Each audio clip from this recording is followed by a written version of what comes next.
and welcome back to another episode of Retail and Change, a CPI Thoughtcast. My name is Joseph Lohmann, your host, and I am joined today by Joao Jardim. You are the sales manager for the Americas for a company called HiStone. Correct. So let's start off with, tell me about yourself. What is your background in retail? Well, I've been working in retail technology for the last 20 years, roughly, across different companies, from electronic article surveillance to digital price tags, and now with POS and self-checkouts at HiStone. What was your first job in the retail industry? Well, I really started with electronic article surveillance. Which means what? Basically, what was that? Well, basically it's those gates that you see at the end of the stores, sometimes at the counters as well, to avoid shrink, theft. So this is something that is obviously key in the retail industry to avoid shrinkage at Pro. So this is where I really started 15 years ago.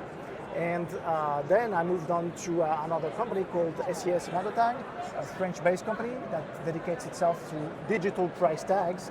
So it's now getting popular in the US. It's been around for many years in Europe and other geographies. Basically, what these small screens do is put on a digital tag all the information that the shoppers need whenever they go shopping at the shelf edge.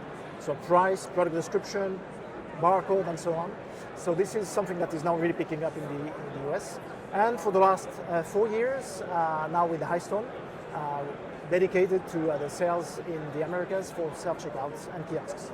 Okay, so you're well-rounded in the retail industry. You could say You've that. done multiple things in there, but essentially everything, as with everything retail, it comes down to helping the retailer, the company, make sure they have a good customer experience, make sure they make it easy for the consumer to purchase what they want to purchase in the way they want to purchase. Totally. So you're at HiStone now. Yep. For those who are unfamiliar, what is HiStone? What do you guys do? So HiStone is one of the leading manufacturers of point-of-sale hardware solutions, self-checkouts, and kiosks. We are based out of Qingdao in China, and we are currently the number 4 worldwide vendor for these technologies. The company has been founded in 1989, sorry. So it's been around for some Long time. Yes.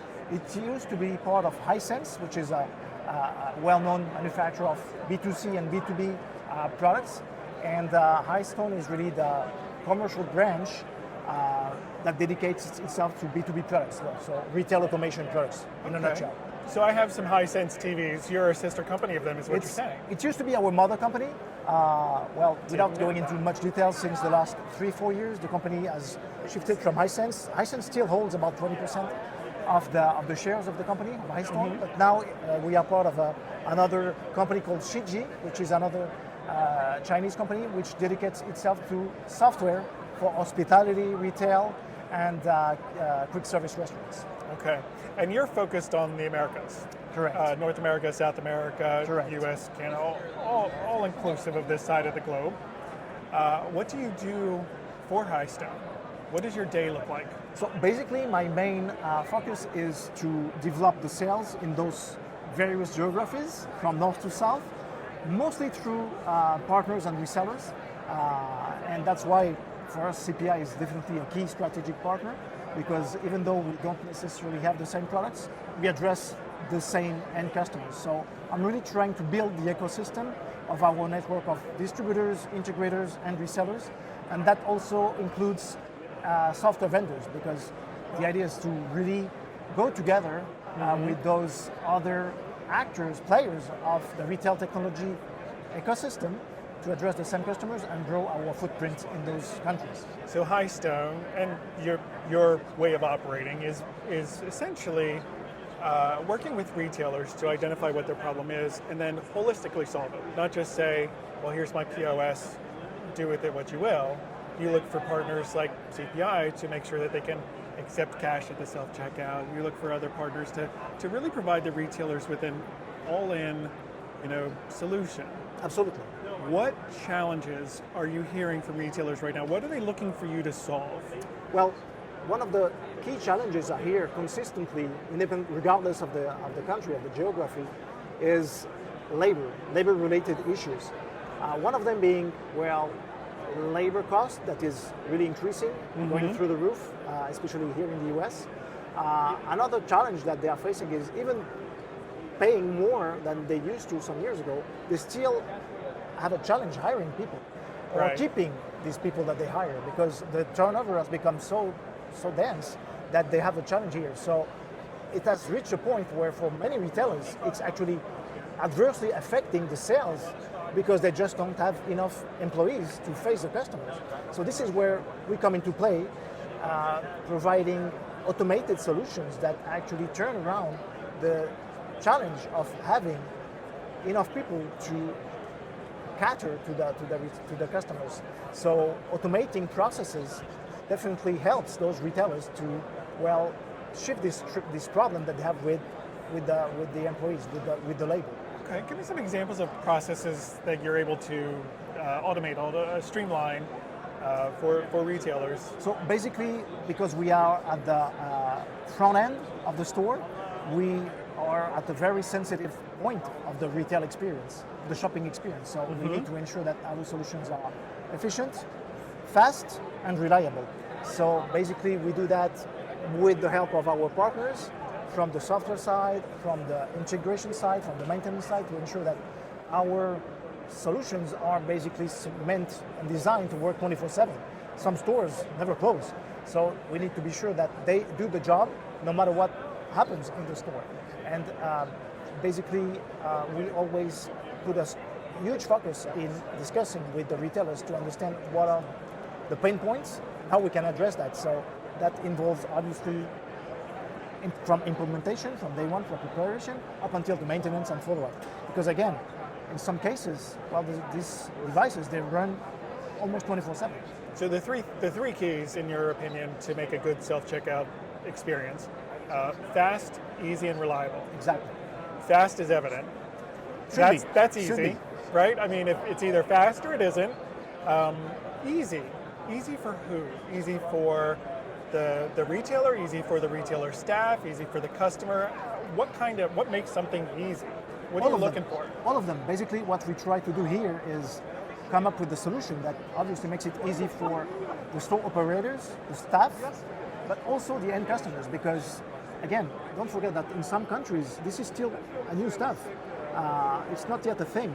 So we need to ensure that our solutions, they can be easily approached and understood and handled by even a 75-year-old lady that doesn't have much experience with new technology. Yeah. So what we've come up with our partners is there is a message, audio and video, that guides through the whole shopping process so that the customers, they know exactly what to do.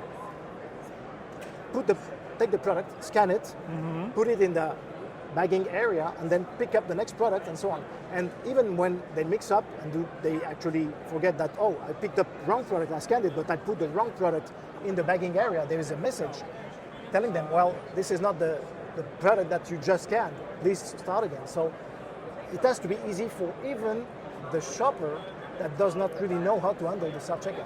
So what were some of the lessons that we've learned from the first, second generation of self-checkouts that you're now able to, in the emerging countries, avoid? Well, what they want to avoid is shrink and fraud. So that's the next big challenge, I believe, in this industry. And this is where it's getting exciting, because I mean, you've been around here at NRF, you see lots of convergence between technologies. And one of the things we really believe will be the next big thing in this industry is precisely embedding into our technology of self-checkouts and kiosks AI image recognition, so that you can get the best of both worlds. You keep the fast, reliable, and efficiency that we already have with our devices, but you actually add an extra layer of security so that you avoid misbehaving customers to steal away from the retailers or play around with the price of the products and, for example, scanning a low-cost item, but actually putting in the basket a high-value item. So this is where it's going to be exciting to see this convergence of technologies. Are you seeing anyone who's doing that right, or is it still a work in progress? Are we still developing that technology? It's still work in progress, but it's not that far away now. Honestly, even us at HiStone, we are now working closely with partners from the AI and software sphere to make this become a reality very soon, like by the end of the year. That soon? Yeah. Okay. Yeah. You hear AI everywhere. Everywhere is AI. Exactly. Everywhere is AI. Exactly. And it sounds like what you're looking for is one of the problems that has become evident with the AI promises over the past couple of years is it's going to solve everything. And the reality is, yeah, there's a lot of information, but how do we leverage the intelligence to do something with it? So how is this solution who's it going to enable to do what? How do you see that working? Well, that's the thing. I think it's really important that even though these new technologies like AI are increasingly gaining traction and are meant to help us on a daily basis, well, we still need to keep control over it. So what I keep saying to my customers is that even though our solutions, they are meant to automate processes, it's not because it's going to be easier and faster that it necessarily means that, well, they can remove all the labor force. They still need someone to monitor that, so that where they used to have 6 regular checkouts, now they only have 4 self-checkouts, but they still need one person to actually attend and monitor that. So the same applies to AI. Obviously, we still need to have someone in control to basically define what do we want to achieve here with AI, what are the limits, what we can do, what we cannot do, especially in countries like US and Europe where privacy is a key thing. We need to ensure that AI is not stepping into private life. Okay. And you think in the next year or so, it's really going to solve one of the biggest complaints that retailers have about self-checkouts? Because at this point, I don't really see it as a consumer issue. When people are educated, when it's easy, people love self-checkouts, right? It's quicker, it's easier. You don't have to deal with people if you don't want to. Of course, there's always people if you want to, but the biggest obstacle now that I see, that I'm hearing, is really from the retailer perspective. It's maybe saving the money, but they're concerned about the shrink, the theft, whether it's real or imagined. Do you think we're going to be at a point in the very near future where AI, where technology is going to solve it at scale? Yes, I mean, don't get me wrong. I'm not saying it's going to be eradicating 100% of those challenges that retailers are facing today. Sure. It's just going to be reducing it substantially, because as we speak, we have the most advanced AI image recognition base that identifies up to 98% of the products, the items that you put in front of the camera. So it's already a high standard, but at this stage, nobody has done a rollout. We are only at the pilot phase. So imagine, like, with the speed of this AI stuff, it's going to be improving like exponentially. So yes, it's going to be a real game changer for all this theft and fraud. But again, I insist, it's obviously supposed to go with processes that are obviously designed and monitored by humans. Sure.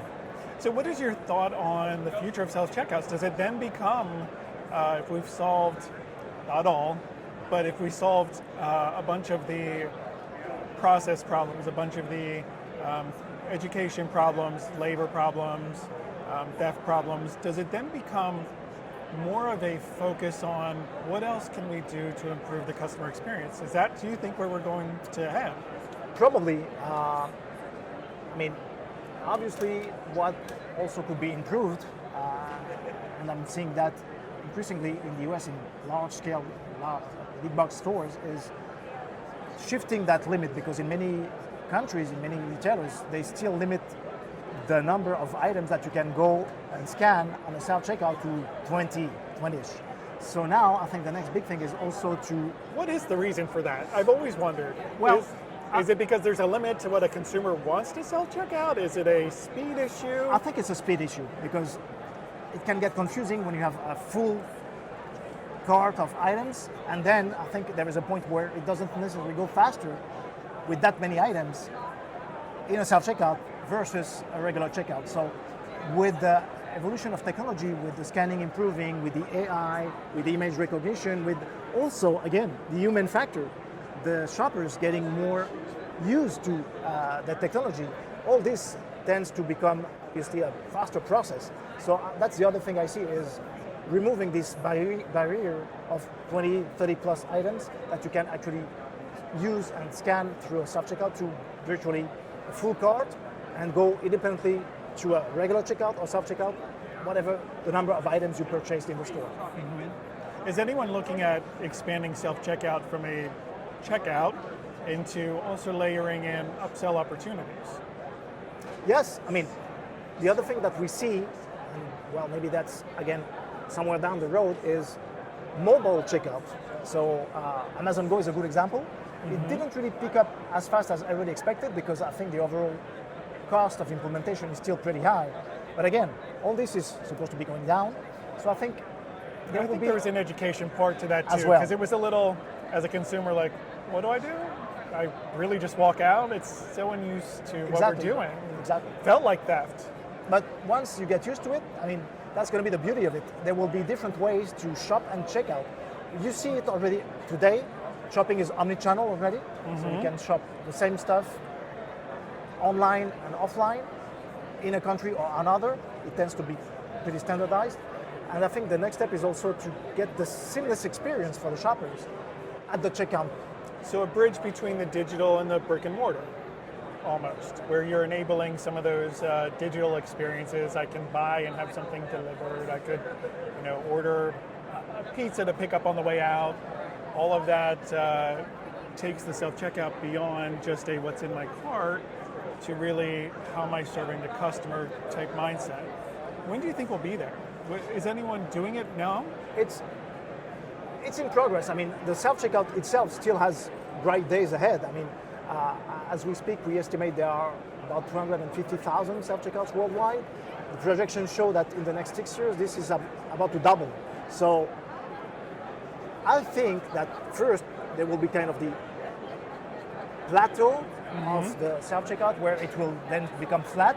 And then obviously, as usual, it will start declining. And this is where this type of seamless checkout technology will then be on the rise and somehow at some point will just merge with self-checkout. But we still have bright days ahead of us. Way to go. Yes. This is down the road, but exciting times for a company like HiStone. Definitely. And I'm glad we can be a part of it, to make sure that the solutions you're providing give people the options to pay as they want.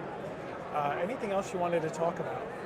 Well, I think last but not least, I would like to emphasize how a key and strategic partnership we believe CPI is bringing to the table of HiStone, because even though we are a big company in Asia Pacific, we are still in the learning curve and growing in this part of the world. So it's key for us to, again, establish strategic alliances with key players like CPI, and that's where we are pretty excited about this partnership. I wanted to, on behalf of HiStone, thank you and all the staff here at CPI to bring us to these exciting times together, and I'm pretty sure we can win together with this partnership. Yes, we're very proud to be your partner too, and we appreciate you helping us tell the self-checkout story. If anyone is interested in a kiosk, I would encourage you to follow him on LinkedIn. We've got his information down below, as well as HiStone. And if you enjoyed this podcast, please like and follow us. We are on YouTube, Apple Podcast, and Spotify.